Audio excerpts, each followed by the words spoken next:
New Chiniot dam Pakistan में engineering का नया शाहकार है। सिंध तास का एक बड़ा तोड़ अब तैयार हो चुका है। जनूबी एशिया में अगली जंग जमीन के किसी टुकड़े पर नहीं बल्कि पानी की एक बूंद पर लड़ी जाएगी और इस जंग का आगाज हो चुका है।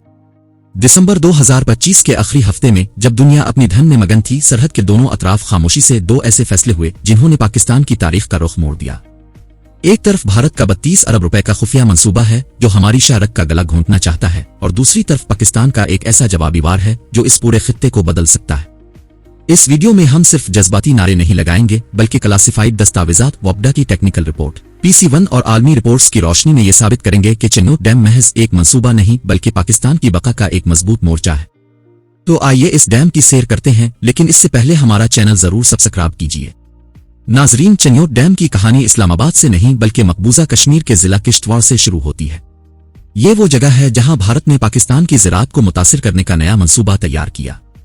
सरकारी दस्तावेजात के मुताबिक भारत की वजारत माहौलियात की माहिरीन पर मुश्तमिल कमेटी ने दिसंबर 2025 में एक इंतहाई मुतनाज़ा मंसूबे की मंजूरी दी जिसका नाम दिलहस्ती स्टेज 2 है। यह मंसूबा बज़ाहिर एक बिजली घर है, लेकिन इसकी तकनीकी तफसीलात निहायत खतरनाक है। ये एक run of the river project है जिसकी लागत 32 अरब भारतीय रुपए है। इस मंसूबे का सबसे हसास पहलू उसका डिजाइन है, जिसके तहत 3.7 किलोमीटर लंबी सुरंग तामीर की जाएगी जो दरियाए चनाब के पानी को स्टेज 1, जो 2007 से चल रहा है, से निकालकर स्टेज 2 तक ले जाएगी। यूं दरिया का पानी कुदरती रास्ते के बजाय सुरंगों में कैद हो जाएगा। बज़ाहिर इस मंसूबे का मकसद 260 मेगावाट बिजली पैदा करना बताया जा रहा है, लेकिन पाकिस्तान के लिए इसका मतलब पानी पर मजीद कंट्रोल और दबाव है। इसीलिए पाकिस्तानी हुकूमतों ने दुरुस्त तौर पर इसे आबी जारहियत करार दिया है, खुसूसन इसलिए कि भारत ने अप्रैल 2025 से सिंध तास मुआहदे के तनाज़ात के हल के तयशुदा मैकेनिज्म को बाईपास करते हुए एकतरफा कार्रवाइयां शुरू कर दी हैं। भारत की इस आबी जारहियत के जवाब में पाकिस्तान ने अपनी तारीख के एक पुराने मगर अहम बाब को दोबारा खोलने का फैसला किया, और ये बाब है चन्योट डैम। मुमकिन है अब समझी कि यह कोई नया मंसूबा है, मगर हकीकत इसके बरक्स है। इसकी बाज़गश्त 2009 से सरकारी ऐवानों में सुनाई देती रही। फिजिबिलिटी रिपोर्ट्स तैयार थी, मगर सियासी सस्ती के बाइस फाइलें बरसों सर्द खाने में पड़ी रही। नवंबर और दिसंबर 2025 के हालात ने हुकूमत को मजबूर कर दिया कि इस मंसूबे को इमरजेंसी बुनियादों पर दोबारा शुरू किया जाए। सेनेट की कायमा कमेटी बराए आबी वसाइल ने वाज़े ऐलान किया कि अब ताखीर की कोई गुंजाइश नहीं। ये मंसूबा अब महज कागजी कार्रवाई नहीं बल्कि एक अमली एक्शन प्लान है, और वॉपडा इसकी एग्जीक्यूटिंग एजेंसी है। आइए अब जज्बात से निकलकर इंजीनियरिंग लैब में चलते हैं। अक्सर लोग डैम का नाम सुनते ही मंगला अतरबेला जैसे दिव्यकल डैमों का तस्वुर करते हैं, मगर चन्योट डैम की हकीकत मुख्तलिफ है और यही इसकी असल ताकत है। तकनीकी एतबार से ये एक अर्थफुल एंड रॉकफुल डैम है, जिसे छोटा डैम अबैराज भी कहा जा सकता है। इसकी ऊंचाई तकरीबन 17 मीटर यानी 55.7 फुट होगी। पानी के कंट्रोल के लिए इसमें 22 रेडियल टाइप गेट्स नस्ब किए जाएंगे। इसका महल वकू गैर मामूली अहमियत रखता है।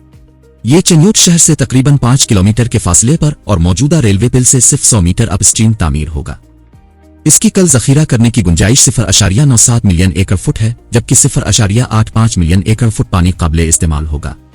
सवाल यह है कि इतना छोटा डैम भारत के बड़े मंसूबों का मुकाबला कैसे करेगा? इसका जवाब है स्ट्रेटेजिक बफर। यह जखीरा मौसम सरमा में दरियाए चनाब के औसत बहाव के 15 से 20 दिनों के बराबर है। जब भारत पानी रोकेगा तो ये डैम पाकिस्तान को 21 दिन यानी तकरीबन 3 हफ्तों का इजाफी पानी फराहम करेगा। यही वो बफर टाइम है जो हमारी नहरों को खुश्क होने से बचाएगा। अब सवाल है कि यह डैम बनेगा कब? इंटरनेट पर मौजूद पुरानी तारीखों को भूल जाएं। ताज़ा तरीन सूरत-ए-हाल यह है कि इस मंसूबे की मौजूदा हैसियत फ्यूचर कंस्ट्रक्शन है। मुतवक्के आगाज 2026 में होगा, जब टेंडरनेट के बाद भारी मशीनरी साइट पर पहुंचेगी। तामीराती दौरानिया 4 साल यानी 48 माह रखा गया है।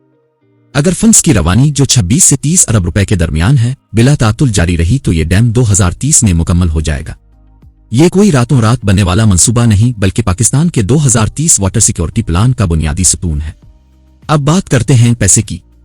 वॉपडा के PC1 और माशी तज्जियों के मुताबिक इस मंसूबे के 5 बड़े कौमी माशी सतून हैं। पहला सतून ज़राअत है, जहां 25 अरब रुपए का बराह रास्त इंजेक्शन आएगा। इजाफी पानी से सालाना 2,60,000 टन इजाफी गंदम पैदा होगी, जो कौमी मईशत में सालाना 25 अरब रुपए का इजाफा है।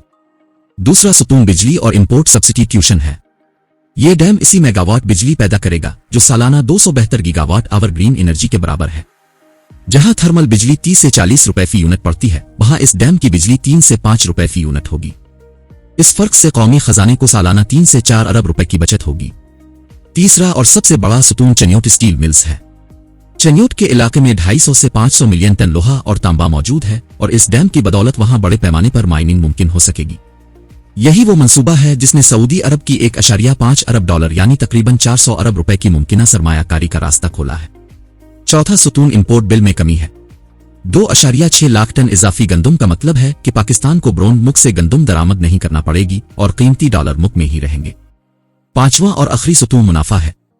इस मंसूबे का economic internal rate of return 14% से जायद है, यानी ये डैम अपनी लागत 7 से 8 साल में पूरी कर लेगा और अगले 50 साल तक मुसलसल फायदा देगा। अब कौमी मईशत से निकलकर जमीन पर उतरते हैं। वस्ती पंजाब के 6 शहर ऐसे हैं जिनकी तकदीर इस डैम से बदलने वाली है। सबसे पहले चन्योट, जहां यह डैम एक सेफ्टी वाल्व साबित होगा। नए हिफाजती पुश्ते 485 मुरब्बा किलोमीटर के इलाके को सैलाब से महफूज बनाएंगे। राजू के इलाके में 10 से 15 अरब रुपए सालाना की माइनिंग इंडस्ट्री कायम होगी, जबकि सियाहत से मकामी लोगों को सालाना 20 से 30 करोड़ रुपए की आमदनी मुतवक्के है। दूसरे नंबर पर फैसलाबाद है, जहां की टेक्सटाइल इंडस्ट्री वोल्टेज के शदीद मसाइल का शिकार है। इस डैम की इसी मेगावाट बिजली मकामी गढ़ को मुस्तहकम करेगी, जिससे मशीनरी जलने जैसे मसाइल खत्म हो जाएंगे। तीसरे नंबर पर जिला झंग है, जो होल कैनाल सिस्टम पर इन्हिसार करता है और जनवरी में पानी की शदीद किल्लत का शिकार हो जाता है। ये डैम मौसम सरमा के नाजुक 20 से 25 दिनों में पानी की जमानत देगा, जिससे झंग में गंदम की पैदावार 15 से 20% तक बढ़ जाएगी। चौथे नंबर पर टोबा टेक सिंह है, जो नहरी निजाम के टेल एंड पर वाक़ है। डैम की वजह से पानी का दबाव बढ़ेगा और 30,000 एकड़ से जायद नीम बंजर जमीन दोबारा मुकम्मल जरी जोन में तब्दील हो जाएगी। पांचवीं नंबर पर पिंडी भट्टियां के करीब मोटरवे और ट्रांसपोर्ट इंफ्रास्ट्रक्चर है, जो सैलाबी कटाव के खतरे में रहता है। डैम के तौसी बंद 5,000 एकड़ जमीन और अहम शाहराहों को महफूज बनाएंगे। और आखिर में सरगोधा, जो क्रश इंडस्ट्री के लिए मशहूर है। ये शहर इस मंसूबे का सप्लाई हब बनेगा, जहां से 30 अरब रुपए की तामीराती सरगर्मी के लिए बजरी और दीगर मटीरियल फराहम होगा और अगले 4 साल तक ट्रांसपोर्ट सेक्टर में रोजगार का तूफान आएगा।